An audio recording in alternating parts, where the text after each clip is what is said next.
Hello friends, എല്ലാവർക്കും good morning. അപ്പോൾ എല്ലാവർക്കും ഇന്നത്തെ ഒരു തകർപ്പൻ വിശേഷത്തിലേക്ക് തന്നെ സ്വാഗതം. അങ്ങനെ മനോഹർ വാഷ്റൂമിൻ്റെ മുന്നിൽ നിന്ന് തപ്പിക്കളിക്കുക. അപ്പോഴേക്കും അവിടെ നിന്നൊരു വെയിറ്റർ വന്നു. സാറെന്താ ഇവിടെ ചെയ്യുന്നേ?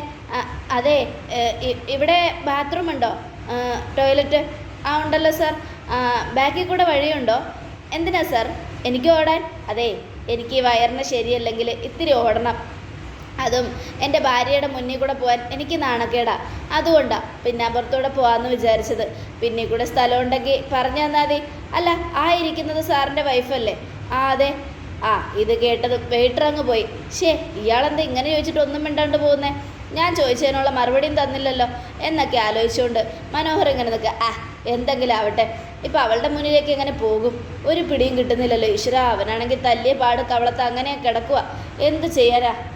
എവിടെ ചെന്നാലും നമുക്ക് കണ്ടകശനിയാണല്ലോ എന്നൊക്കെ ആലോചിച്ചുകൊണ്ട് മനോഹർ ഇങ്ങനെ ഇരിക്കുക. ഈ സമയം കിരണും കല്യാണിയും കൂടെ സംസാരിച്ചുകൊണ്ടിരിക്കണം. കല്യാണി എന്തായാലും അവളുടെ മുഖത്ത് നോക്കി നമുക്ക് രണ്ട് വർത്തമാനം പറയണ്ടേ? അതെ കിരണേട്ടാ, പറയണം. കാരണം അവൾ അത്രയ്ക്ക് മേഘനയെ വേദനിപ്പിച്ചിട്ടുണ്ട്. കല്യാണത്തിന് ദിവസം മുഖം മറിച്ചിട്ടാണ് പയ്യൻ വന്നെങ്കിലും പയ്യനെ കാണാൻ പറ്റിയില്ലല്ലോ എന്നുള്ള വിഷമം അവൾക്കുണ്ടായിരുന്നു. എന്ത് ചെയ്യാനാ? എന്തായാലും അവളുടെ അനിയത്തിക്ക് ഇങ്ങനൊരു ബന്ധമാണ് കിട്ടിയെന്നറിഞ്ഞാൽ അവൾ വിഷമിക്കത്തേ ഉള്ളൂ. വാ, നമുക്ക് എന്തായാലും പോയെന്ന് അവളോട് സംസാരിച്ചാലോ? അത് വേണോ കിരണേട്ടാ? വേണം. അവളുടെ അഹങ്കാരം കൂടിക്കൊണ്ടേ ഇരിക്കുമായിരുന്നല്ലോ. എന്തായാലും അഹങ്കാരത്തിനുള്ള ഫലം അവൾക്ക് കിട്ടി. പക്ഷെ അത് ഇത്ര പെട്ടെന്ന് കിട്ടുമെന്ന് ഞാൻ പോലും വിചാരിച്ചില്ല കല്യാണി.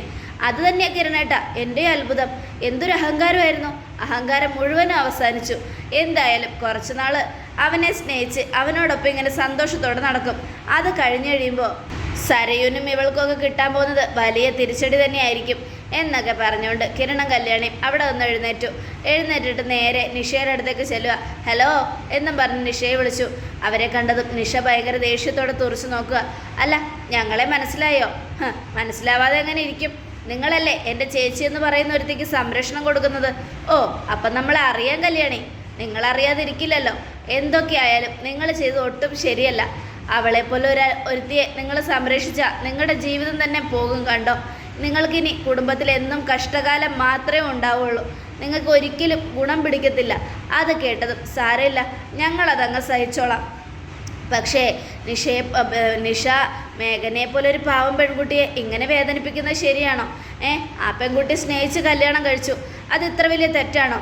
ഞങ്ങളെ ഇതാക്കിയെടുത്തോളം അത് തെറ്റാണ്. കാരണം അവൾ അങ്ങനെ ചെയ്യാൻ പാടില്ലായിരുന്നു. എൻ്റെ അച്ഛനെയും അമ്മയും വേദനിപ്പിച്ച് അവൾ ഒരുത്തൻ്റെ കൂടെ ഇറങ്ങിപ്പോയി. അവൾ ചെയ്ത പാപത്തിനുള്ള ഫലമാണ് അവളുടെ ഭർത്താവ് മരിച്ചുപോയത്. എന്തായാലും അതുകൊണ്ട് എനിക്ക് സന്തോഷമായി. കാരണം എൻ്റെ അച്ഛനെ അമ്മനെ വേദനിപ്പിച്ചതിന് അവൾക്ക് തിരിച്ചടി കിട്ടും. നിഷ അങ്ങനെ പറയുന്നു. എന്നാൽ നിഷയുടെ ചേച്ചിയെ വേദനിപ്പിച്ചതിന് നിഷയ്ക്ക് തിരിച്ചടിയൊന്നും കിട്ടൂലേ? ഒരിക്കലുമില്ല. ഇനിയിപ്പോൾ അങ്ങനെ കിട്ടിയാലും എനിക്ക് കുഴപ്പമൊന്നുമില്ല. പിന്നെ അല്ല, എന്താ ഇപ്പം ഇവിടെ വന്നിരിക്കുന്നത്? അതെന്തിനാ നിങ്ങളെ അറിയിക്കുന്നത്? ഞാൻ ഇവിടെ വന്നിരുന്നാലും എന്താ, നിങ്ങൾക്ക് എന്താ പ്രശ്നം? പിന്നെ ഹോട്ടലിൽ വരുന്ന ഫുഡ് കഴിക്കാനാണെന്ന് അറിയാലോ. പിന്നെ അതിനേക്കാൾ കൂടുതൽ ഞാൻ ബോധിപ്പിക്കേണ്ട ആവശ്യമൊന്നുമില്ലല്ലോ എന്നും നിഷ ഇത് കേട്ടതും അത് ഞങ്ങൾക്ക് മനസ്സിലായി. അല്ല, കല്യാണം കഴിഞ്ഞ് പുതുമോടിയായിട്ട് ചുറ്റാനിറങ്ങിയതായിരിക്കും. എന്നിട്ട് ഹസ്ബൻഡ് എവിടെ? എൻ്റെ ഹസ്ബൻഡിന് നിങ്ങളെ കാണിക്കേണ്ട ആവശ്യമൊന്നും എനിക്കില്ല. എൻ്റെ ഹസ്ബൻഡ് എപ്പോൾ വേണമെങ്കിലും വരട്ടെ. അത് നിങ്ങളെന്തിനാ അന്വേഷിക്കുന്നത്? മര്യാദയ്ക്ക് ഇവിടെ നിന്ന് പോകാൻ നോക്ക്. അവളെ സംരക്ഷിക്കുന്ന നിങ്ങളും എൻ്റെ മനസ്സിൽ വെറുപ്പാണ്. നിങ്ങളോട് എനിക്ക് ഒട്ടും ഇഷ്ടമില്ല, ദേഷ്യമാണ്. നിങ്ങളെപ്പോലുള്ളവരൊക്കെയാണ് അവളെപ്പോലുള്ളവരെയൊക്കെ ഇങ്ങനെ പുകഴ്ത്തുന്നത്, ഉയർത്തുന്നത്. അത് കേട്ടതും കല്യാണി, നിഷ നീ അങ്ങനെയൊക്കെ പറയുമ്പോഴും നിൻ്റെ ചേച്ചിക്ക് നീ എന്ന് വെച്ച ജീവനാ. നിൻ്റെ കല്യാണത്തിന് ഒരു ദിവസം എങ്കിലും നിൻ്റെ കല്യാണം കാണണമെന്നുള്ളൊരു ആഗ്രഹം കൊണ്ടാണ് ഞങ്ങളവിടെ വന്നത്. എന്ത് ചെയ്യാനാ? ആ ചേച്ചി നിനക്ക് എല്ലാം നഷ്ടപ്പെട്ട് നീ ചേച്ചിയുടെ അടുത്തേക്ക് ചെന്നാലും നിന്നെ പൊന്നു പോലെ നോക്കും. എനിക്ക് അങ്ങനെ അവളുടെ അടുത്ത് പോകേണ്ട ആവശ്യമൊന്നുമില്ല. അങ്ങനെ ഒരവസ്ഥ എനിക്ക് ദൈവം തരത്തുമില്ല. ഒരിക്കലും ഞാൻ അവളുടെ കാലും ചോട്ടി പോയി നിന്ന് കിടക്കില്ല. അവളുടെ മുമ്പിൽ പോയി കൈ എന്തുമില്ല എന്നും നിഷ. എന്നാൽ നമുക്ക് കാണാം. അല്ല, അന്ന് കല്യാണ ദിവസം ഭർത്താവിനെ കാണാൻ പറ്റിയില്ലേ? മുഖം മറച്ചു വന്നതുകൊണ്ട്. അതുകൊണ്ട് ആ ഭർത്താവിനെ ഒന്ന് കണ്ടിരുന്നെങ്കിൽ സന്തോഷത്തോടെ പോകായിരുന്നു.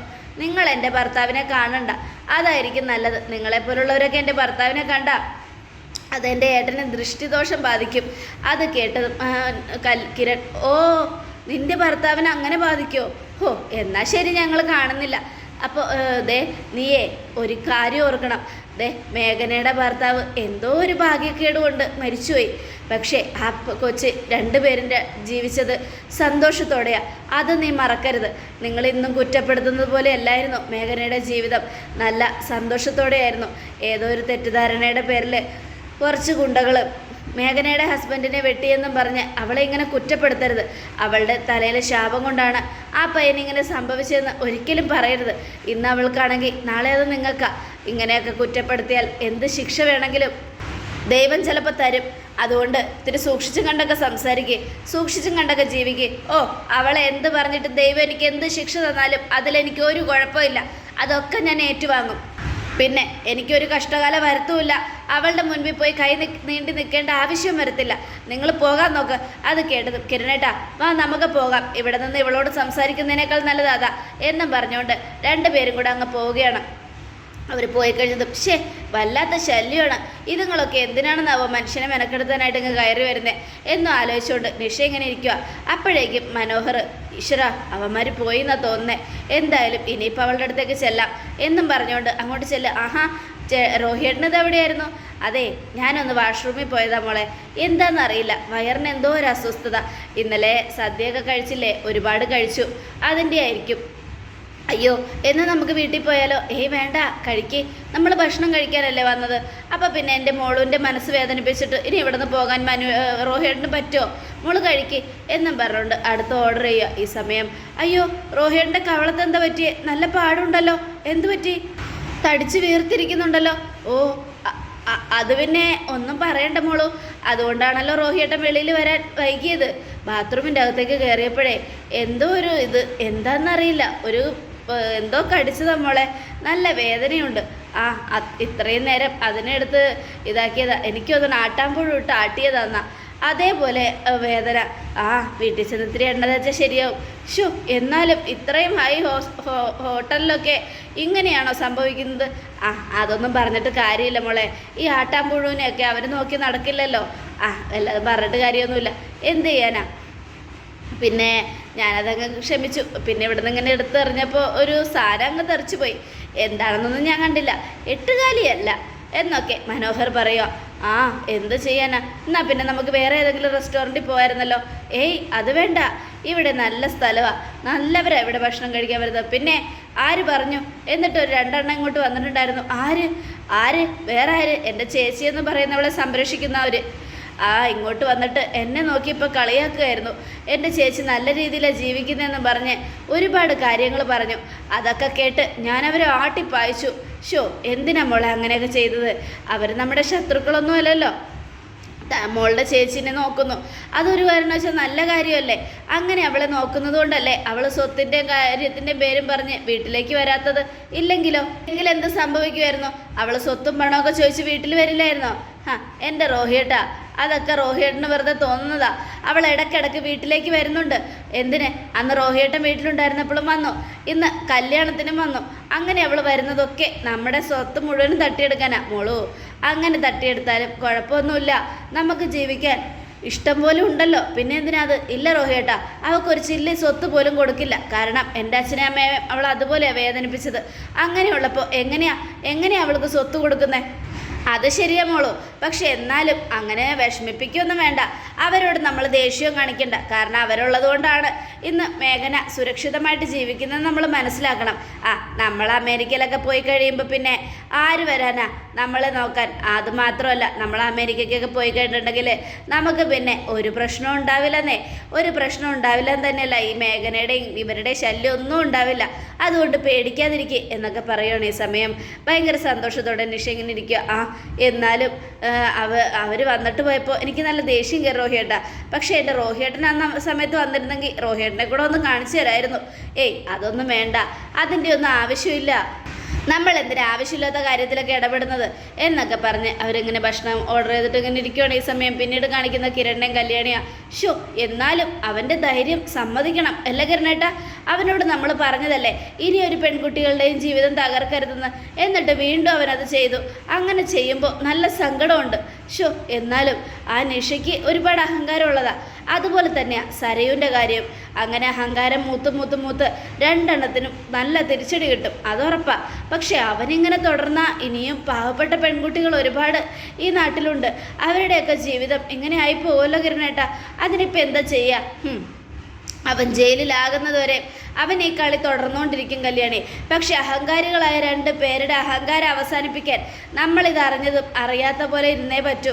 ഇല്ലെങ്കിൽ നമുക്ക് തന്നെയാണ് പ്രശ്നം. അഹങ്കാരം പിടിച്ച 2 എണ്ണം ആണ് സരയും നിഷയും. അവർ 2 പേർക്കും നല്ല തിരിച്ചടി തന്നെ കിട്ടണം. അതിനു വേണ്ടി ഏതറ്റം വരെ പോകേണ്ടി വന്നാലും നമ്മൾ പോകണം കല്യാണി. അതെ, അത് ശരിയാ. പക്ഷെ പാവം മേഘന, അവളുടെ അനിയത്തി എന്ന് വെച്ചാൽ അവൾക്ക് ജീവന.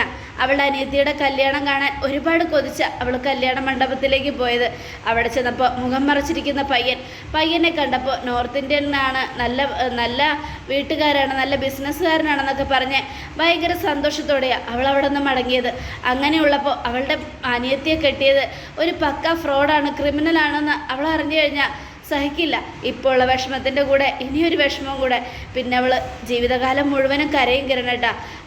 അങ്ങനെ വരുന്നതുകൊണ്ട് തൽക്കാലം മേഘന ഇതൊന്നും അറിയണ്ട. എന്തായാലും ആ നിഷയുടെ അഹങ്കാരം ഇനിയും അവസാനിച്ചിട്ടില്ല. സ്വന്തം ചേച്ചിയെ എന്തൊക്കെയാണ് അവൾ പറയുന്നത്? സ്വന്തം അമ്മയുടെ വയറ്റിൽ പറഞ്ഞതല്ലെങ്കിലും ആ അച്ഛൻ്റെ മകളല്ലേ, അതിനിങ്ങനെയൊക്കെ പറയാമോ?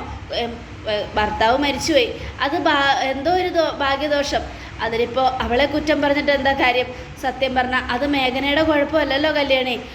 ആൽബിക്ക് വെച്ചതല്ലേ അവിടെ അർജുൻ ഏറ്റുവാങ്ങിയത്. അതെ, അന്ന് അർജുൻ ആ നടുക്ക് വന്നില്ലായിരുന്നെങ്കിൽ ആൽബിയുടെ അവസ്ഥയായിരുന്നു തന്നെ ഇരുന്നത്. ആൽബിക്ക് അങ്ങനെ സംഭവിച്ചു കഴിഞ്ഞാൽ സോണി എന്തായി തീരുമെന്ന് നമുക്കൊന്നും പറയേണ്ട കാര്യമില്ലല്ലോ എന്നൊക്കെ കിരൺ പറയണം. അതെ കിരണേട്ടാ, അങ്ങനെയുള്ളപ്പോൾ മേഘനയെ ഒരിക്കലും കൈവിടരുത്. നമ്മുടെ സ്ഥാനത്താണ് നമുക്കിപ്പോൾ മേഘന എന്നൊക്കെ പറഞ്ഞുകൊണ്ട് അവരിങ്ങനെ സംസാരിച്ചോണ്ട് എന്നാൽ പിന്നെ നമുക്ക് ബാക്കിയുള്ള സ്ഥാനങ്ങളൊക്കെ മേടിക്കാൻ പോകാൻ വാ എന്നും പറഞ്ഞ് അവർ കയറി പോവുകയാണ്. ഈ സമയം പിന്നീട് കാണിക്കുന്നത് മനോഹറിനെയാണ്. മനോഹർ നിഷയ്ക്ക് നൂഡിൽസ് കോരി കൊടുത്തോണ്ടിരിക്കുക. അതെ റോഹിയേട്ടാ, ഞാൻ കൊച്ചുകുട്ടിയൊന്നുമല്ല, എനിക്കിങ്ങനെ വാരിത്തന്ന എല്ലാവരും കാണും, കളിയാക്കും. അത് കേട്ടതും അങ്ങനെ കളിയാക്കണേന് എന്തോ കുഴപ്പം? ഞാൻ അന്യപെണ്ണിനൊന്നും അല്ലല്ലോ കോരി കൊടുത്തത്, എൻ്റെ ഭാര്യയ്ക്കല്ലേ. പറയുന്നവന്മാർ പറയട്ടെ, എനിക്കതിൽ ഒരു പ്രശ്നവും എന്ന് മനോഹർ. അല്ല റോഹിയേട്ടാ, നമുക്ക് എപ്പോഴാണ് അമേരിക്കയ്ക്ക് പോകുന്നത്? അതൊക്കെ പോകാം, നമ്മൾ അവിടെയാണല്ലോ ഹണിമൂൺ ആഘോഷിക്കാൻ പോകുന്നത്. അന്നേരം ഇഷ്ടം പോലെ സ്വർണ്ണമൊക്കെ ഉണ്ടല്ലോ മോളെ, അതൊക്കെ എടുത്ത് ലോക്കറിൽ വെച്ചിട്ട് പോകാം.